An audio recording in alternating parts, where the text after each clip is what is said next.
using the things that exist here to build this simple hello world, but then we're layering opinionations on it specific to Go.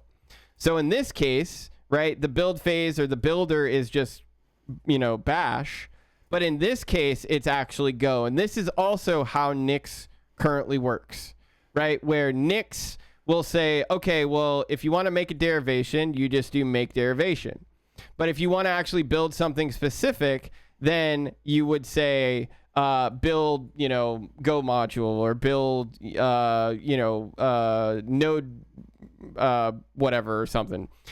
So this is what's also really nice about using a functional paradigm is I can have these lower level functions, and then at a higher level, I can just sprinkle in the opinionations that I want. So you'll see here like name, build depths, build phase, output hash, but you'll just see here name, source, entry point, pre-build. Like, so we don't even see build phase in here. And that's because build Go module artifact function has build phase already in it and opinionated, so that this changes for only what you need for a Go project, right? And so this is kind of that same approach here that I was trying to do, where it's like, here's our new artifact, and then here's our Go module. Another thing that we did want to do for now is we wanted to figure out how we're going to store all of this data. And so for now, the build system will still have a store, kind of like how Nix works, right? It probably won't be like /store or Nix/store or something like that, but it'll probably exist in a much more sensical place to the operating system. However, and this is another thing that we want to do, or I want to try and do, I want to try and make it so that the build system can have multiple store types. Right now, the Nix store works entirely on your system, right? But there are other projects in the Nix community like Tivix or something like that have tried decoupling the store from the builder, so that you could have a store in like S3, you could have a store on other computers and things like that, and it works really well out of the box.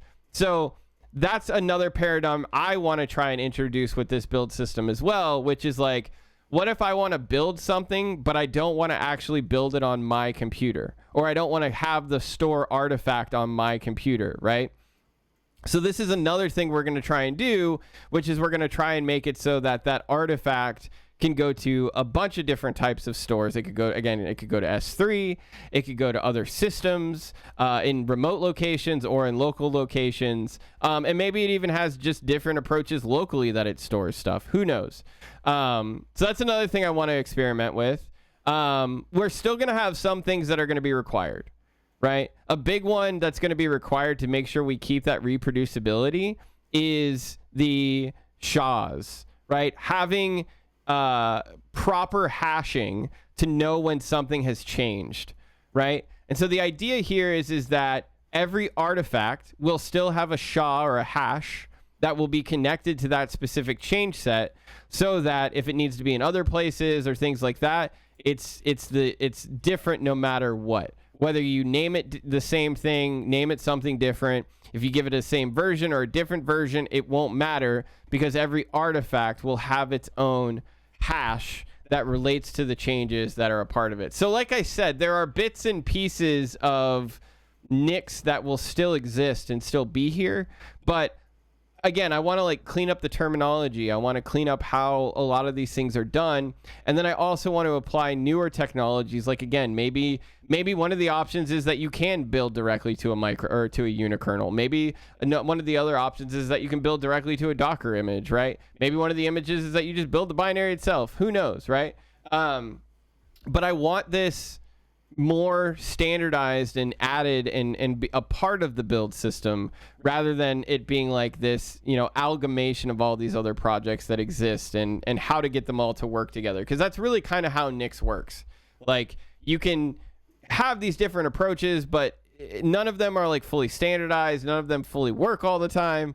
And I kind of want to just like build a really nice holistic system that can allow you to do all these things. And then, like I said, after I got past this and I was like, okay, like, say we get all this done. Say we get, the ability to build a simple file We get the ability to have that reproducible so that it's always built the same way every time. Like, what else can we do with it, right? And so this is really where, like I said, I'm like, you know, even with the whole